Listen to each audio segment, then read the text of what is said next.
낙원에서 쫓겨나. 그래서 어쩔래? 어떻게 할 거냐고. 아키코가 왼손에 담배를 든 채 팔짱을 끼고 낮은 목소리로 물었다. 어쩌지?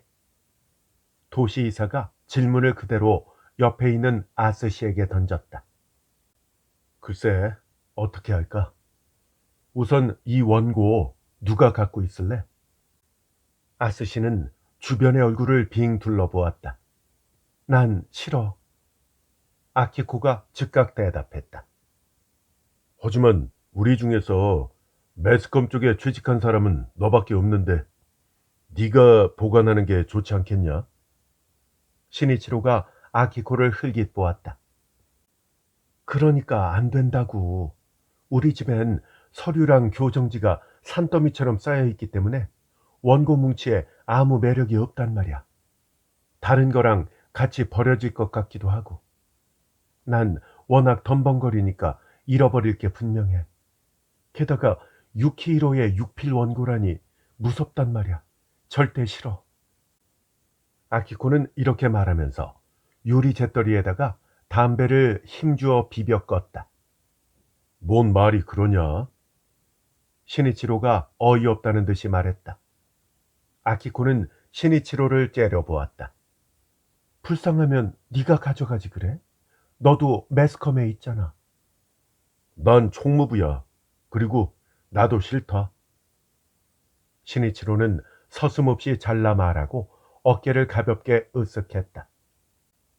그나저나 대체 그 녀석 무슨 생각이지? 아스시는 넥타이를 늦추고 탐색하듯이 주변을 둘러보았다.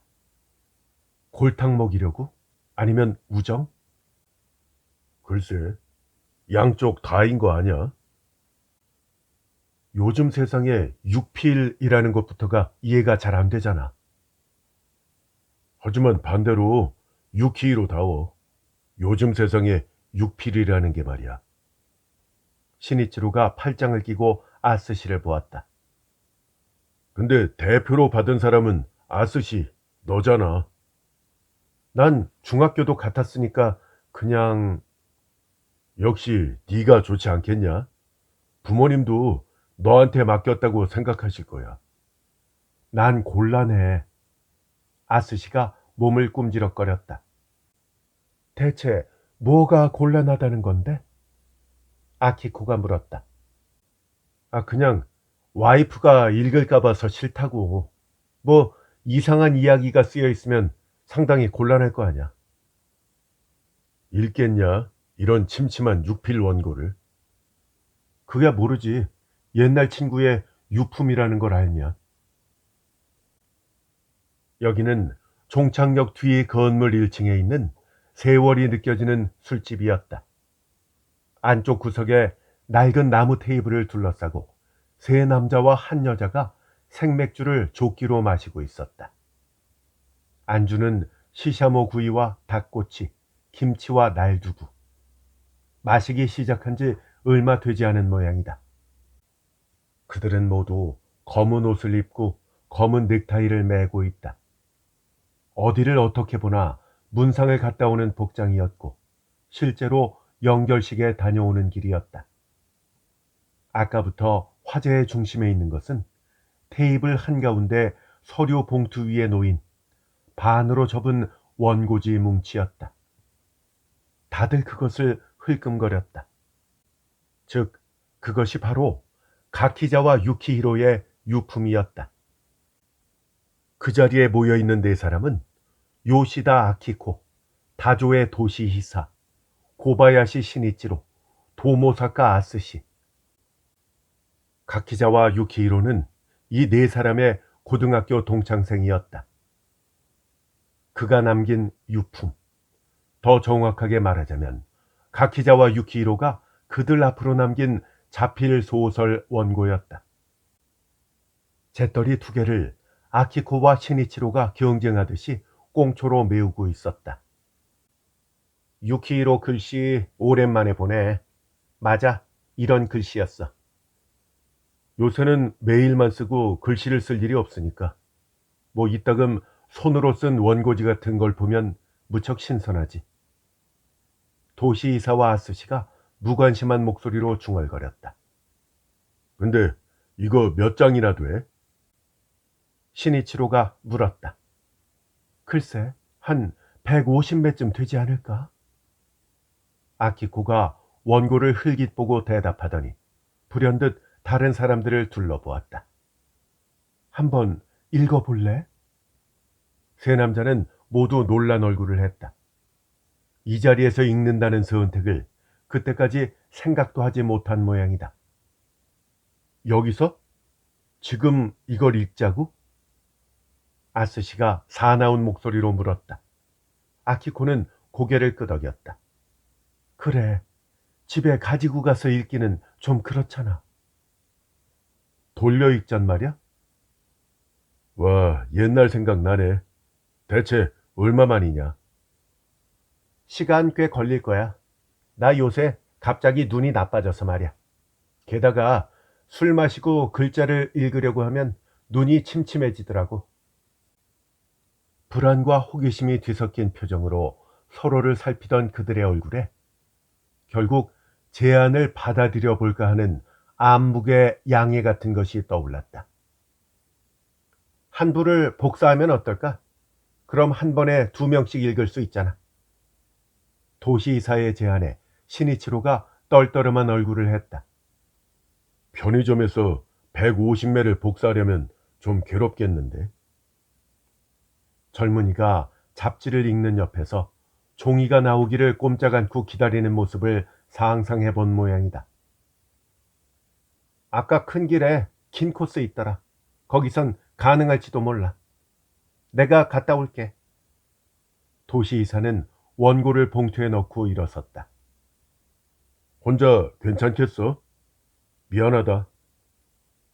신이치로와 아스시가 찔리는 표정으로 도시이사를 올려다보았다. 그러자 도시이사는 신경 쓰지 말라고 손을 내저었다.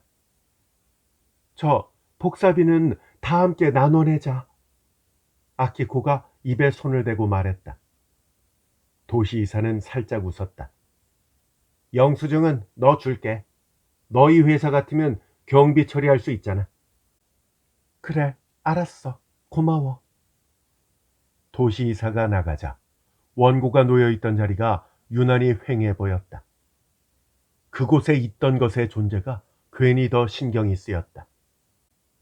그것은 곧 그들의 세월의 공백이기도 했다.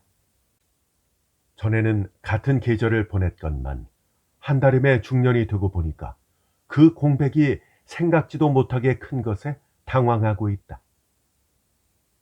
토요일 저녁이었다. 아마 평소와는 종류가 다른 손님들이 가게를 메우고 있을 것이다. 직장인보다는 연령대가 높은 커플이나 친구 같은 조합이 많았다. 세 사람은 테이블에서 눈길을 돌리고 말없이 맥주만 마셨다. 이윽고 아스시가 입을 열었다. 그 녀석 독신이었지?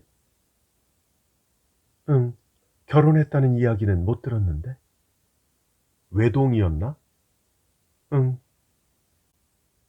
착잡한 분위기가 감돌았다.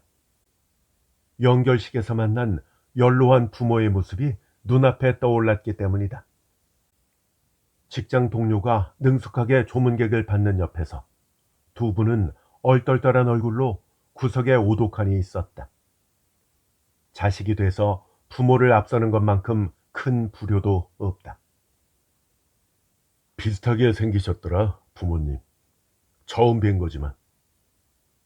신이치로는 벽에 붙은 오징어 젓갈과 두부 튀김 사이를 향해 연기를 내뿜었다. 응, 유키히로하고도 비슷하게 생기셨지만 두 분도 서로 닮으셨던데. 얼굴이 같은 종류였어. 비슷하게 생겼기 때문에 서로 끌렸는지 아니면 서로 끌렸기 때문에 비슷해졌는지 과연 어느 쪽이 먼저일까? 같이 있으면 점점 더 비슷해진다던데. 근데 거기 춥더라. 그래, 맞아. 쓸데없이 휑하게 넓어서 말이야. 그 가족분들 감기 걸리셨을까봐 좀 걱정돼. 그렇다면 2차 재해네. 아키코와 시니치로는 동시에 담배를 재떨이에 꾹 눌렀다. 두 사람 다 고등학교 때부터 골초였는데 여태까지 금연에 성공하지 못한 모양이었다. 여전히 엄청난 속도로 피워대는구만.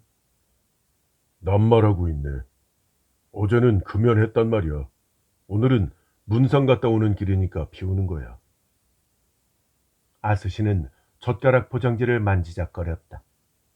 근데 그 원고 언제 쓴 걸까? 일도 바빴을 텐데. 그러게, 제조업체 중간 관리직이었잖아. 바빴을 거야. 조금씩 쓴 게 아닐까? 게다가 6필이잖아. 왜 컴퓨터로 쓰지 않았을까? 첨삭하기에도 컴퓨터가 더 편했을 텐데. 아스시와 기코는 마주보고 고개를 갸웃거렸다.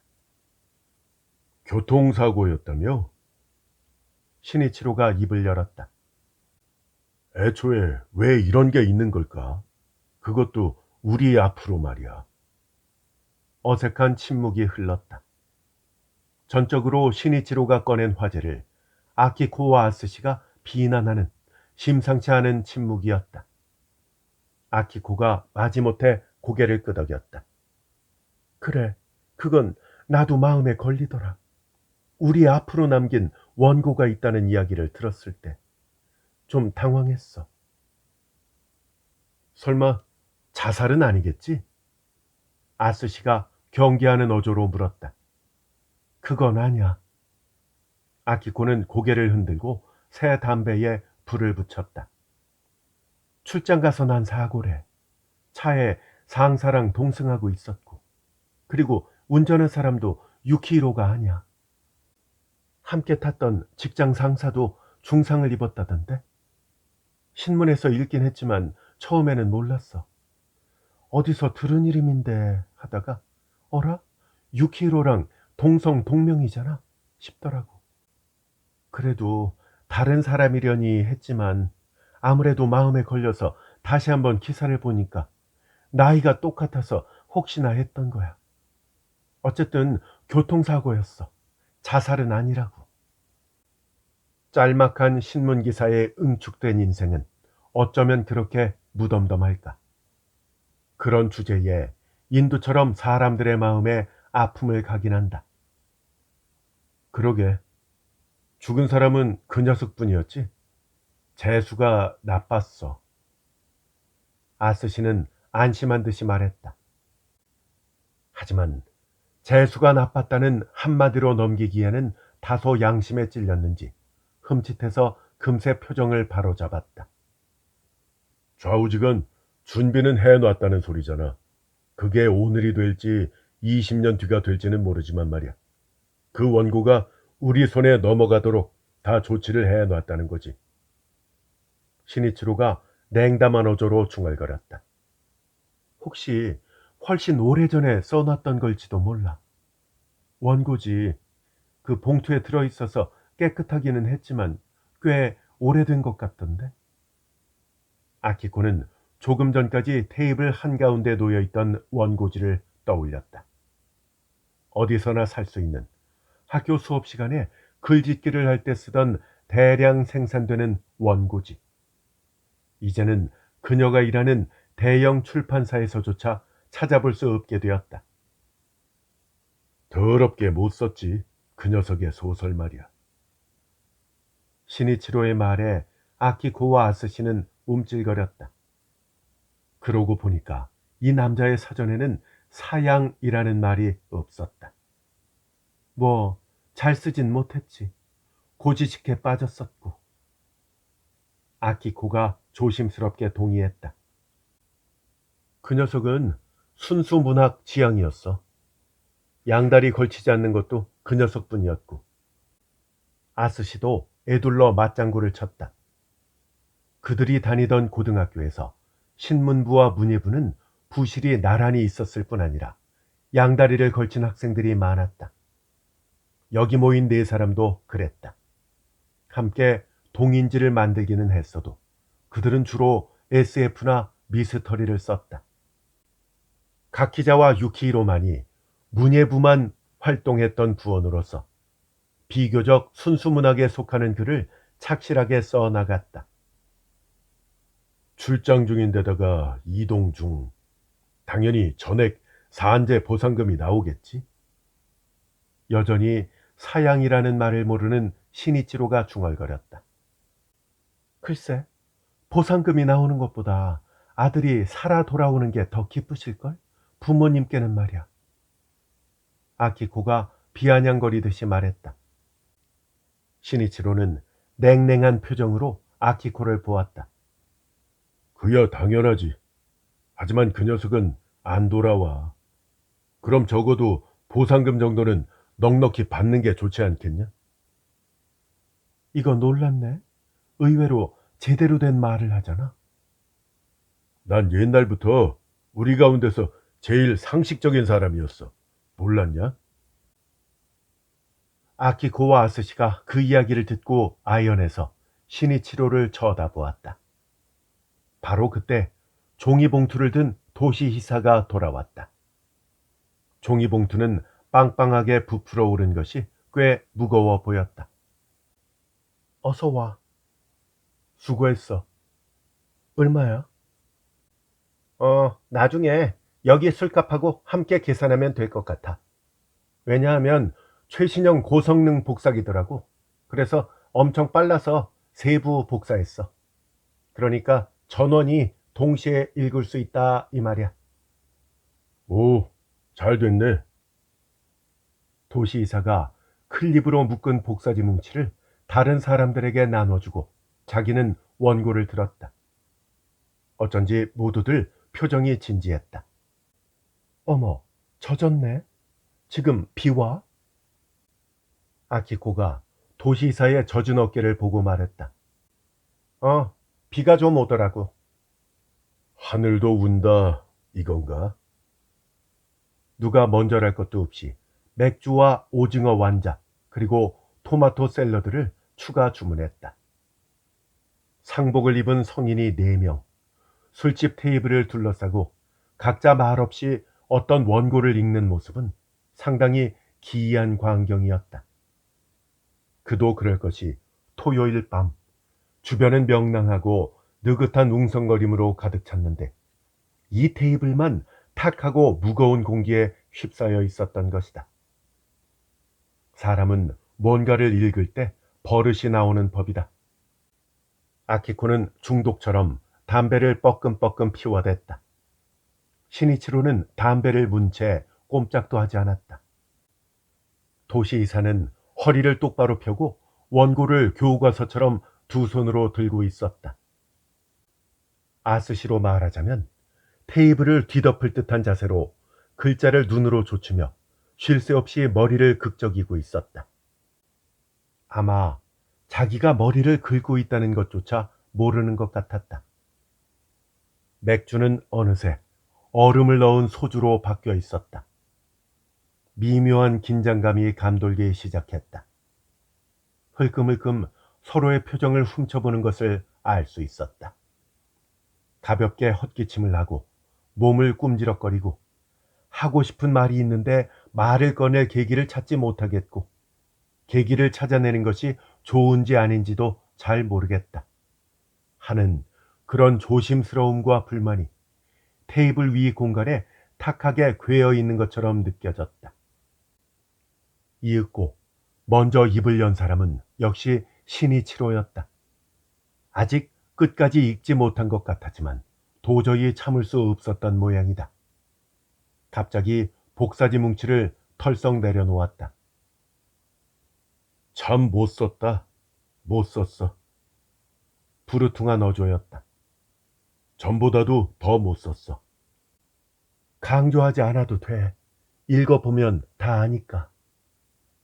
아키코는 넌더리가 난 듯이 술잔에 얼음을 더 넣었다. 도시히사도 잔을 내밀었다. 하지만 이거 말이야. 그러니까 우리들이 모델인 거지? 아스시가 눈을 치뜨고 다른 사람들을 보았다. 또다시 속내를 떠보는 시선이 교차했다. 아마 그렇겠지. 고등학생이 동인지를 내는 이야기잖아. 그러니까 당시를 회상하면서 썼다고 생각하는 게 타당할 거야. 도시이사가 담담하게 대답했다. 그래, 비슷한 인물도 나오잖아. 하지만 그 녀석 정말 절망적일 정도로 인간을 관찰하는 능력이 없었네. 캐릭터가 전혀 다르잖아. 일부러 바꾼 것이 아니라 정말로 몰랐던 거야. 야, 이러고도 용케 월급쟁이 노릇을 잘했네. 에?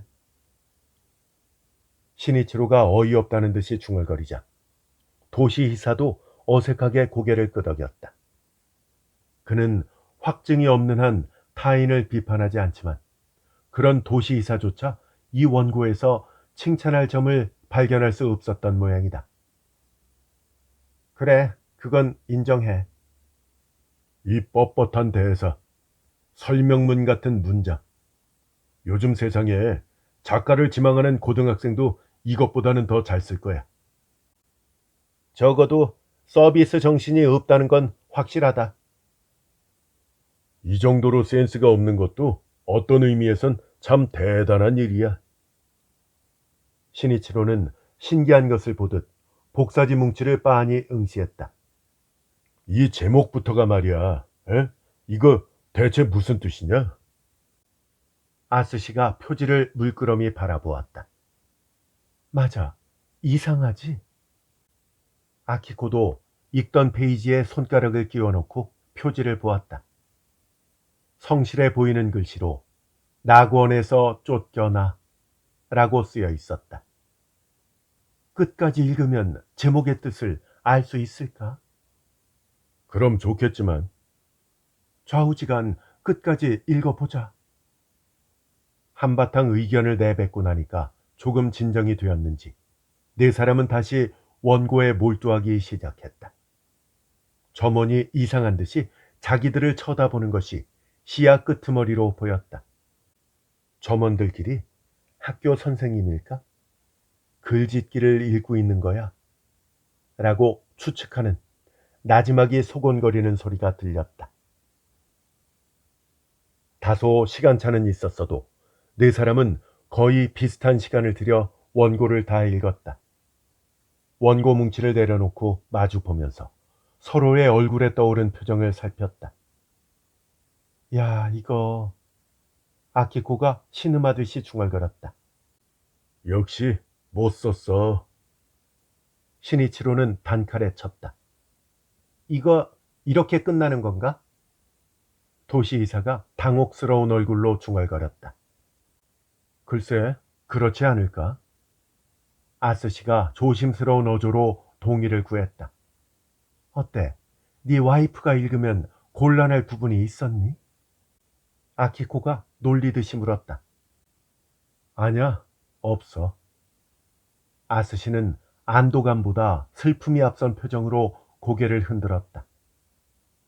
하지만 당시에 내가 썼던 글의 수준이 이 정도라고 생각되는 것도 굴욕적일 것 같아.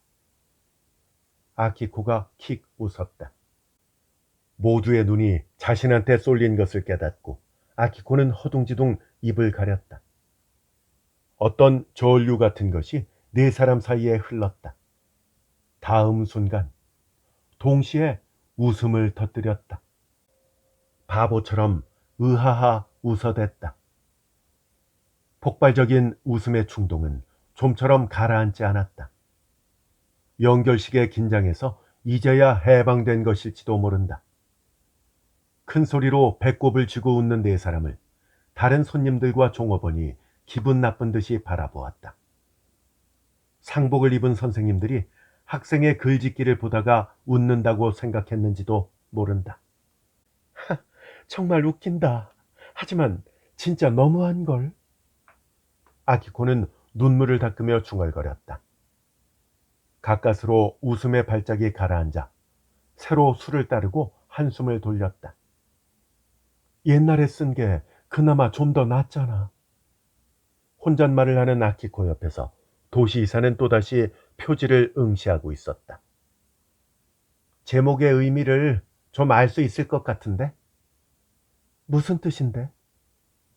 낙원 이퀄 문예부 아닐까? 낙원이란 문예부를 뜻하는 거지. 너무 스트레이트한 해석 아니냐? 하지만 다른 사람도 아니고 유키히로니까 말이야. 기발함을 노리거나 은유법을 쓸 타입이 아니잖아. 분명히 스트레이트한 해석이 맞을 거야. 그럼 쫓겨나라는 건? 글쎄, 그건 졸업한 걸 가리키는 것 같은데? 졸업은 딱히 쫓겨난 게 아니잖아. 아니지. 쫓겨난 게 맞아.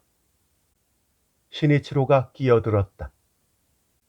학교가 됐든 회사가 됐든 우리는 나중에 들어온 녀석들한테 밀리고 쫓겨. 문자 그대로 우리는 쫓겨나는 거라고. 시간에 쫓기고 일에 쫓기고 가족한테 쫓기면서 사는 거야. 어째 유난히 실감이 담긴 말이네. 뭐 그런 체험이라도 한 거야? 아키코는 시니치로의 얼굴을 들여다보았다. 시니치로는 흥하고 콧방귀를 뀌었다. 일상의 잡감이야, 잡감. 아, 여기 나오는 후유코는 분명히 아키코 맞지? 아스시가 이렇게 묻자 아키코는 떨떠름한 얼굴을 했다. 위치적으로는 분명히 내가 맞는 것 같은데 성격이 전혀 다르잖아. 이 후유코라는 캐릭터 어떻게 생각해? 상당히 미화됐지. 상처받기 쉽고 섬세하고 또 열심이고. 그럼 난 안 그렇단 말이야? 아니, 그런 건 저 혹시 유키히로 눈에는 아키코가 그렇게 보였던 거 아닐까? 웃기지 마. 난 인쇄실에 틀어박히지 않는다고. 그래. 역시 사람 보는 눈이 없는 거야, 이 녀석은. 근데 그 말도 어째 화가 나네. 소설의 종반 내용은 이랬다. 강한 유대감으로 맺어진 문예부 멤버들은 고생해서 동인지를 발행했다.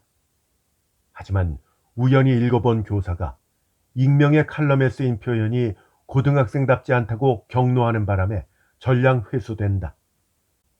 그러자 우리 청춘의 결정체인 동인지가 회수되게 내버려 두지 않겠다. 라며 멤버 중 한 사람인 소녀가 동인지를 가지고 인쇄실에 틀어박혀 농성한다. 이런 내용이 들어있었던 것이다. 그리고 다른 사람들도 유난히 상큼하고 풋풋해. 남자도 우리 숫자하고 일치하는데 그 녀석 눈에는 우리가 이렇게 보였다는 소린가? 근데 우리 이렇게 고상한 문학 담론 같은 건 하지 않았잖아. 나 자랑은 아니지만 도스토옙스키도 로맹 롤랑도 읽은 적 없거든. 하인라인하고 딕은 읽었지만. 여기서 가키자와는 누구냐? 화자겠지, 당연히.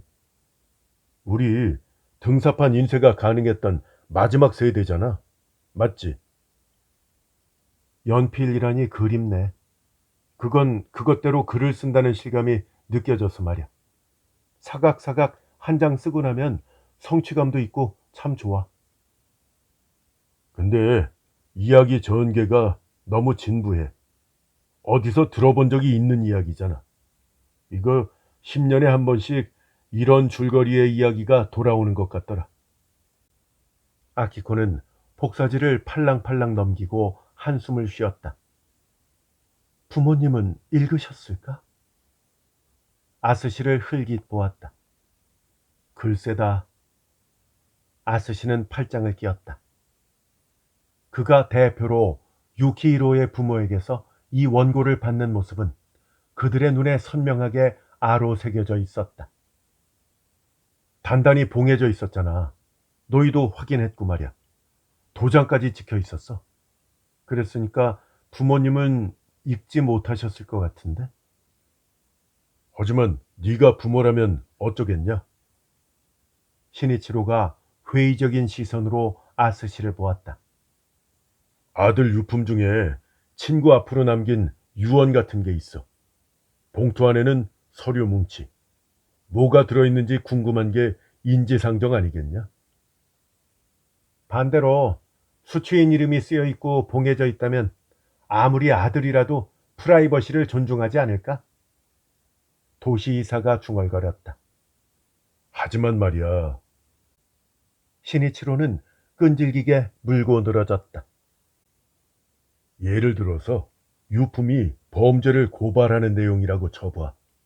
그걸 우리한테 넘기면 당연히 증거 인멸할 거 아니야.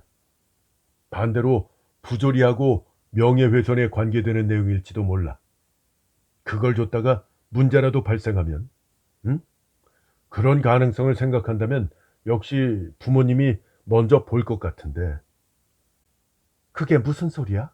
이게 우리를 고발하는 거라고? 아니, 그건 모르지만. 야, 시샤모 접시에 재 떨지 마. 시샤모 탄 부분하고 분간이 안 된다니까. 아스시가 당황해서 접시를 치웠다. 미안해. 아키코는 어깨를 움츠리고 재떨이에 재를 떨었다. 근데 유키히로는 그런 일을 할 것 같진 않은데. 아스시가 중얼거렸다. 혹시 우리가 유고집을 만들어주길 바란 거 아니야? 아스시가 불현듯 이렇게 말하자 모두 왠지 모르게 아키코를 쳐다보았다. 편집자라는 자신의 직업에 대한 기대가 사무치게 느껴져서 아키코는 시선을 피하며 퉁명스럽게 대답했다. 요즘 자비 출판하는 회사가 많으니까 만들려면 만들 수 있어. 돈만 내면. 뭐 50부나 100부 단위가 되겠지만. 그럼 네가 추도문을 쓰면 되겠네. 신이치로의 말에 아키코는 당치 않은 말이라는 표정으로 고개를 흔들었다. 그것만은 좀 봐줘라. 내 체면을 구길 생각이야? 너희랑 연명이라면 써도 되겠지만 난 맨 마지막에 쓸 거야. 옛날에 저 사발통문이라는 게 있었지. 이름을 원으로 빙 돌려서 쓰니까 누가 주모자인지 모른다는 그거 말이야. 근데 내 사람으론 어렵지 않겠어? 아, 얘네들 정말. 아스시가 어처구니 없다는 듯이 말했다. 그보다 간단한 방법이 있어. 대학 근처에 가면 논문 제본해 주는 데가 있잖아. 거기서 이걸 제본하면 되지 않겠어? 도시이사가 담담하게 제안했다. 신이치로는 힘차게 고개를 끄덕였다. 그렇네. 그쪽이 더 현실성이 있겠다. 이걸 여러 부 찍는다는 건 범죄야, 범죄. 문예부뿐 아니라 모교의 수치라고. 그렇게까지 말할 건 없잖아. 추도문 쓰기 싫다고 한 너는 그렇게 말할 처지는 아닐 것 같은데. 그러자 신이치로와 아키코가 서로 노려보았다. 자, 그만들 하고 너희 말이야 최근에 유키히로를 만난 적 있어? 도시이사가 다른 사람들을 둘러보았다. 세 사람이 입을 다물었다. 신이치로는 단호하게 고개를 흔들었다. 난 만난 적 없어. 2년 전에 고등학교 동창회 때가 마지막이었어. 난 동창회 안 갔으니까 내내 만난 적이 없고. 우리가 만나는 것 자체가 몇 년 만이냐. 그러게. 도시이사가 가볍게 고개를 끄덕였다. 난 최근에 만났거든. 뭐? 누굴 만났는데? 유키히로 말이야. 다른 세 사람이 도시이사를 주목했다. 최근이라니 언제? 최근이라 봤자 2달쯤 전이지만. 그 정도면 충분히 최근인데. 그래서 어땠는데? 도시이사는 생각에 잠긴 표정이 되었다. 전혀 달라지지 않았더라. 딱 그대로야. 굳이 말하자면 원래 나이 들어 보이는 얼굴이었잖아. 그런 얼굴은 인상이 변하질 않으니까 오히려 지금이 더 젊어 보이던데. 아닌 게 아니라 그 당시부터 좀 아저씨 같았지. 어디서 만났어? 고지마치에서 딱 마주쳤어.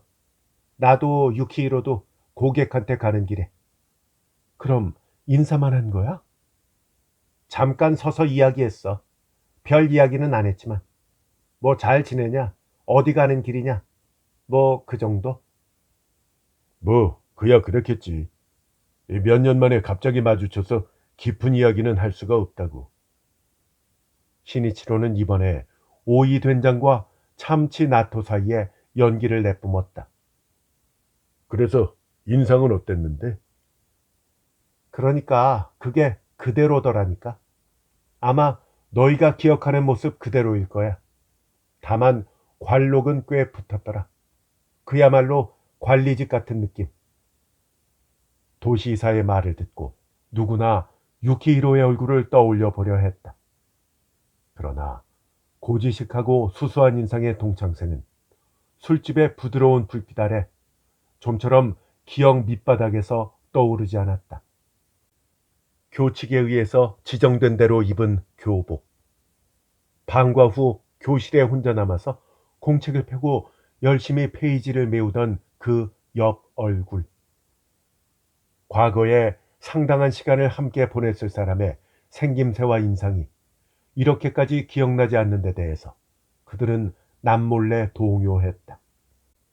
불확실한 세월, 연속되었을 세월, 그 세월 속에 파묻히고 가라앉아 사라져 버린 것은 대체 얼마나 될까? 아니, 오히려 사라져 버린 것이 대부분이고 남은 것이 조금뿐인지도 모른다. 생각 안 나는데. 아까 장례식장에서 본 사진이 기억하고 바꿔치기 된 것 같아. 맞는 말이네. 예, 근데 그 사진 좀 별로 아니었니? 아키코가 조심스럽게 말하자 다들 비슷한 생각이었는지 일제히 고개를 끄덕였다. 다음 순간 한꺼번에 떠들어대기 시작했다. 영정치곤 좀 너무하더라. 맞아. 표정이 흐릿한 영정사진이라니 좀 이상했어. 갑작스러운 사고라서 괜찮은 사진을 찾아내지 못한 것 아니었을까? 사원 여행 같은 데서 찍은 사진을 확대해서 쓴 것 같던데. 그럴 거면 차라리 사원증에 사진을 쓰지. 그럼 너무 젊었을 거 아니야. 아무리 갱신했을걸. 독신 남자는 사진 찍을 일이 없으니까. 뭐 애라도 있으면 함께 찍을 기회가 많지만. 애가 있어도 안 찍어. 애 사진만 늘어날 뿐이야. 그건 너희 집만 그런 거 아니냐? 시끄러워. 와, 이 느낌 오래간만이다. 도시이사가 시죽거리며 중얼거렸다. 어? 그게 무슨 소리야? 시니치로하고 아키코가 늘 부실해서 와곽 떠들어대던 생각이 나서. 아스시가 달래는 역할이고 나하고 가키자와가 보고 있고 오랜만에 이 광경을 봤네. 아, 그러네. 아키코와 시니치로는 겸연쩍은 듯이 마주 보았다. 인간은 진보하지 않는다는 사실을 실감하는 것은 바로 이런 순간이다. 게다가 과거의 몸에 익은 인간관계는 때를 놓칠세라 세월을 넘어 생생하게 되살아난다. 가키자와는 늘 싱글싱글 웃으면서 보고 있었어. 내 기억에 남아있는 건 바로 그 얼굴이야. 도시이사의 얼굴에 과거를 그리워하는 빛이 떠올랐다. 도시이사는 뉴트럴하네. 예나 지금이나. 시니치로가 어딘지 모르게 원망스러운 얼굴로 중얼거렸다. 뉴트럴이 무슨 뜻이야? 중립, 중립이라는 뜻이야. 아키코가 소곤거렸다. 그래? 도시히사는 어리둥절한 얼굴로 말했다. 나하고 아키코가 흥분해서 떠들면 네가 쓱 찬물을 끼얹었어. 얼마나 바보 취급당한 기분인지 아냐? 방금 오랜만에 그 느낌이 생각났다. 그때가 생각나서 화가 났는지 시니치로는 눈에 띄게 기분이 나빠졌다. 그래서 조용히 부실을 나가서 커피 우유를 사러 가서는 자판기를 걷어찬 거야. 좀 전에 부실이라는 표현을 썼잖아. 부실. 참 그립다. 벌써 다 부수고 새로 지었겠지? 아서씨가 테이블 위로 턱을 괴었다. 커피 우유 아주 죽도록 마셨지. 그 부실에서 말이야. 헤헤, 맞아. 사실은 나 졸업하고 나니까 커피 우유를 못 마시겠더라고. 너무 많이 마셔가지고. 아마 고등학교 때 평생 마실 분량을 다 마셨을 거야. 도시이사가 대답하자 아스시는 웩 하는 표정을 지었다. 석양이 비쳐드는 부실, 지저분한 실내화, 잡동사니 그득한 책상과 낙서투성이의 긴 의자. 학창시절은 까마득한 옛날이다. 본인들이 생각하는 것보다 훨씬 더 멀다. 평소에는 잊고 사는 그 거리를 생각할 때 사람은 처음으로 나이를 먹는 것이다. 아키코는 과거를 회상하고 있는 듯 했다. 우리 질리지도 않고 떠들었었어. 그래, 특히 너희 둘. 참 시끄러웠다 너희들 매일매일. 도시이사와 아스시가 마주보고 고개를 끄덕였다. 짧은 커트머리 소녀와 검정 교복을 입고 시무룩한 얼굴을 한 소년이 침 튀기며 떠드는 그 광경. 그들의 머릿속에 떠올라 있었다. 예, 그러고 보니까 편지에는 정확히 뭐라고 쓰여 있었지? 아키코가 불현듯이 물었다. 편지라니? 이 원고랑 함께 들어있던 우리 앞으로 보낸 편지 말이야. 아키코가 복사지 뭉치를 손가락으로 툭툭 쳤다. 어? 편지가 있었어? 그런 것 같던데. 아스씨, 너 아까 네가 갖고 있었잖아. 아, 맞다. 깜빡했네. 아스씨는 허둥지둥 재킷 속주머니를 뒤졌다. 평범한 얇은 갈색 봉투가 나왔다. 야, 넌 어떻게 그렇게 중대한 걸 잊어버리냐? 신이치로가 투덜대자 아스씨는 울컥한 얼굴을 했다. 별 대단한 내용은 없었어. 자, 봐. 봉투를 신이치로에게 불쑥 내밀었다. 신이치로의 시선은 봉투에 적힌 수추인 이름에 못 박혔다. 나가사와 고등학교 문예부에 함께 있었던 네 사람에게 라고 하며 네 사람의 이름이 적혀 있었다. 신이치로는 봉투를 받아 안을 들여다보았다. 안에는 무덤덤한 편지지가 한 장 있었다. 펴보니 여백만이 눈에 들어왔다. 무슨 일이 생기면 네 사람에게 이 원고를 주십시오. 가키자와 유키히로. 고지식한 글씨로 단 한 줄, 그렇게 쓰여 있었다. 네 사람은 조용해졌다. 이게 다야? 응. 정말 별 내용이 없네. 그거 보라니까. 맥 빠진 듯한 한숨이 흘러나왔다. 그 녀석 편지도 잘 못 썼네 그래. 적어도 날짜 정도는 써주면 좋잖아. 근데 유서는 쓴 날짜가 없으면 무효 아니냐? 무슨 일이 생기면 이라니. 무슨 일을 예상이라도 했던 걸까? 보통 생각하면 죽었을 때를 말하는 거겠지. 테이블 위의 하얀 편지지에서 뭔가 떠오르기를 기다리듯이 네 사람은 좀처럼 그곳에서 눈을 떼지 못했다. 이 나이에도 유언 같은 걸 쓰나? 정식은 아니더라도 유키히로처럼 너희들도 뭔가 써둔 게 있니? 아키코가 물었다. 남자들은 서로 마주 보았다. 아니, 전혀. 난 생각도 못 해봤어. 근데 오늘 생각했어. 무슨 일이 있을지 모르는구나 싶어서 말이야. 너는? 글쎄, 생각 안 하면 안 되는 거겠지? 아키코는 식어서 뻣뻣해진 시샤모를 씹으며 얼굴을 찌푸렸다. 뭐냐? 그 석연치 않은 대답은? 아키코는 한숨을 쉬었다. 작년에 시아버지가 돌아가셨는데 진짜 있더라. 고륙 상쟁. 가족들끼리 싸우는 중이야? 대판. 재산이 꽤 있었나 보더라고. 남편이 형제가 몇인데 그래?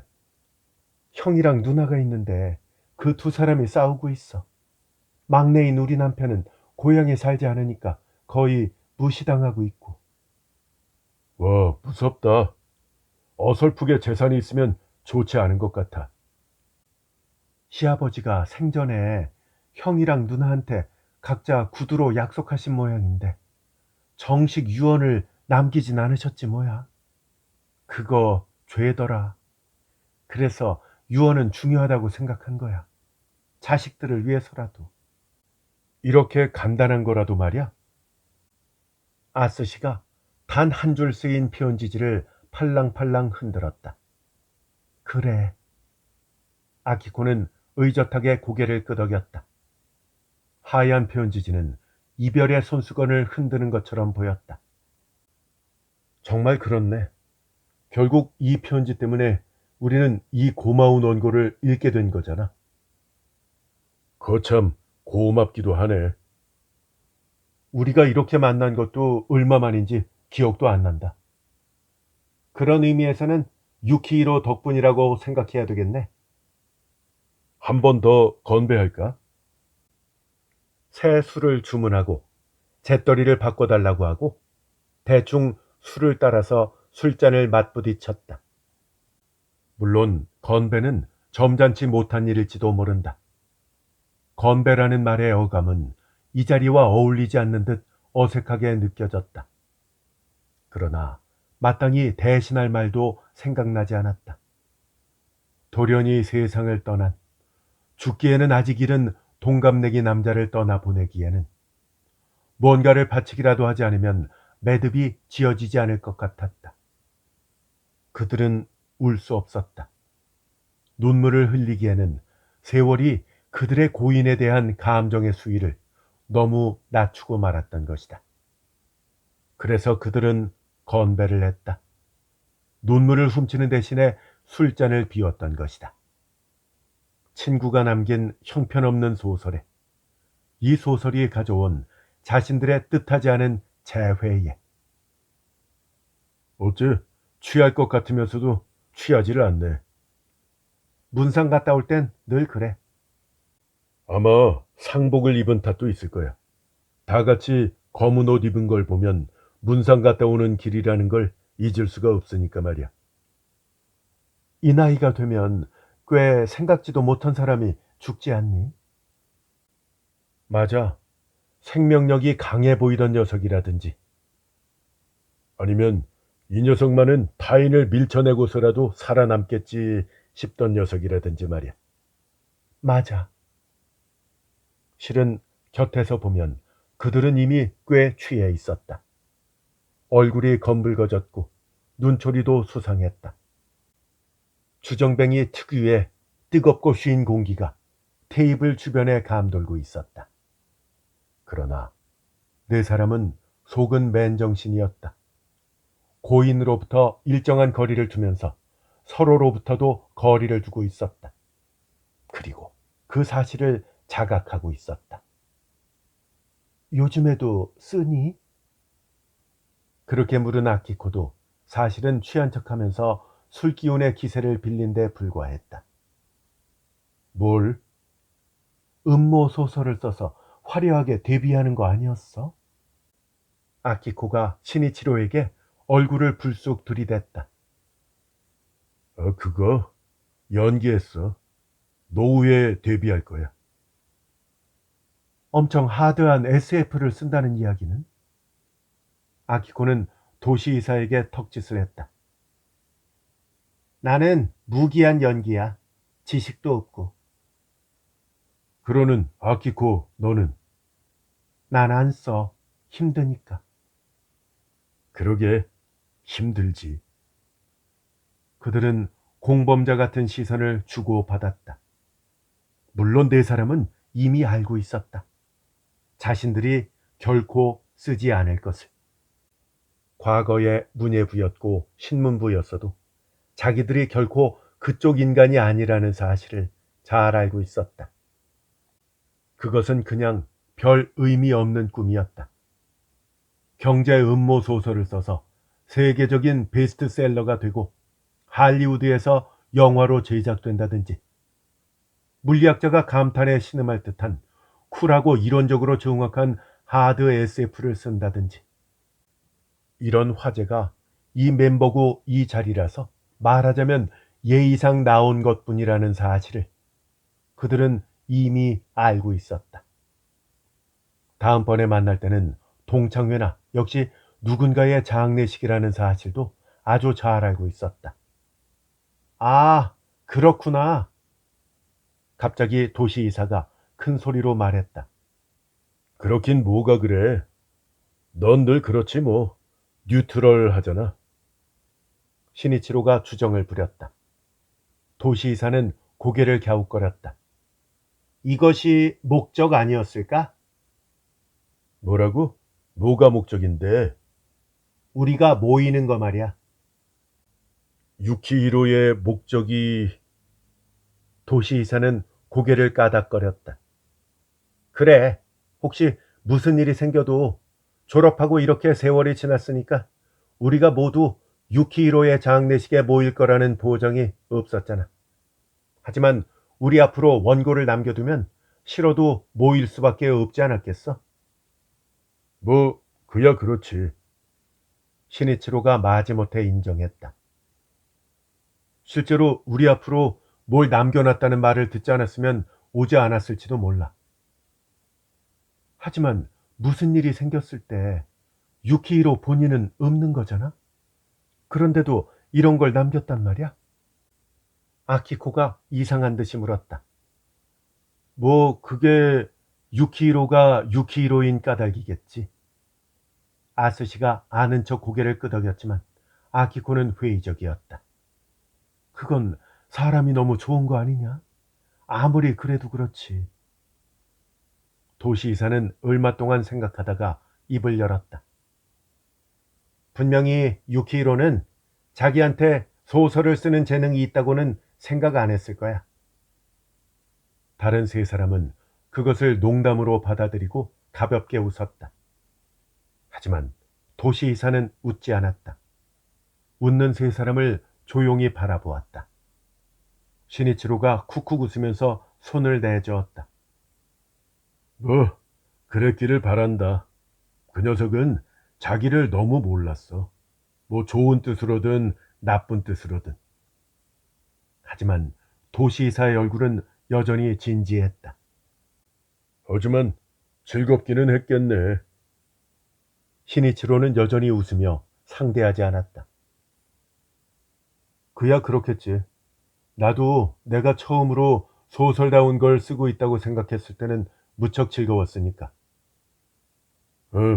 밤에 공부하는 척하면서 몰래 원고지를 메우면 나쁜 짓을 하는 것 같았어. 그러면서도 어디 먼 곳으로 가는 도구를 손에 넣은 것 같아서 어쩐지 굉장히 흥분됐었다고. 그런 환상을 품고 있을 수 있던 단계가 행복했지 뭐. 그러니까 유키히로는 행복했던 거라고. 그 어조에 이번에는 신이치로 쪽이 진지한 얼굴을 했다. 도시이사는 끈기 있게 말을 이었다. 그걸로 됐던 거야. 이렇게 우리도 모였고. 다들 눈을 내리깔았다. 그리고 다들 같은 순간을 떠올렸다. 과거에 책상 앞에 앉아서 비밀 공책이나 원고지 조각을 살짝 꺼냈던 순간에 글짓기 숙제도 아니고 뭔가의 인용도 아니고 아무도 모르는 문장을 연필이나 볼펜으로 적었던 첫날 밤. 그 순간을 기억했다. 참 이상한 녀석이었어. 신이치로가 술에 취한 어조로 중얼거렸다. 뭐가 낙원이냐? 우리도 이미 오래전에 쫓겨났어. 유키히로는? 글쎄. 그때 도시이사는 갑자기 종이 봉투에서 또 한 부 복사지를 꺼냈다. 어머, 또 있었어? 한 부 남지 않아? 응, 6필 원고는 부모님께 돌려드릴 거야. 그분들도 갖고 싶어 하실 거 아니야. 준비성이 있네. 도시이사는 머리를 극적였다. 실은 말이지, 내가 마지막에 만났을 때 그 녀석이 그러더라고. 뭐라고? 요새 또 소설 쓴다고. 너한테? 아키코가 놀라서 도시이사를 보자 그는 웃으며 고개를 끄덕였다. 응, 싱글싱글 웃더라고. 취미로 쓰는 거지만 꽤 즐겁다 라고 하던데. 그랬구나. 다들 맥이 빠진 것처럼 테이블 위에 복사지 뭉치를 바라보았다. 아까 본 국화로 둘러싸인 영정 속의 얼굴이 양복 차림으로 싱글싱글 웃는 모습이 눈앞에 떠올랐다.